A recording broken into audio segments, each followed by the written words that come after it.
ભાઈઓ, આપણી અંદરની વસ્તુ હતી એ સંત સાથે મિલન થાય છે. તો ખરેખર આવું કામ આપણી અંદર જાગૃતિ લાવવાની ખરેખર જરૂર છે. ભક્તિ ત્યાર યુગથી કરતી આવેલી અને ભક્તિ કામો કરતી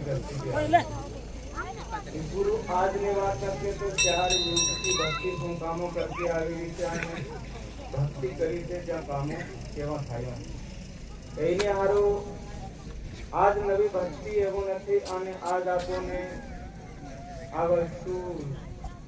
ધ્યાનમાં લેતી અને ધ્યાનને અંદરથી પ્રગટ કરીને અને આજ એની કિંમત કરાવી તો એવા ખૂબ ભાવી અને ખૂબ અનુભવી ગુરુ કહેવાય. 4 યુગની વસ્તુ વાંચીને આજ આપણને આ શરીરને અંદરથી કાઢીને આપણી ભૂલેલી કુળને અંદર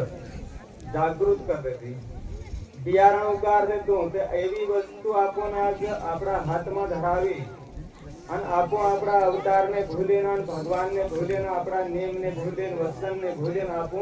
આપણી રીતે ચાલી રહ્યા આપણી રીતે કરી રહ્યા આપણા ઈશારા વિચારાની સાથે આપણું દોરે ચાલી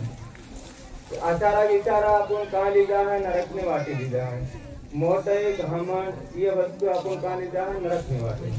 ગુરુ કહે છે કે ભક્તિ કરહો પણ ભક્તિની ડાયર ચૂકી જાઓ. રેહો ભગત અને રેહો રંગ રૂપ રાગમન ગાવો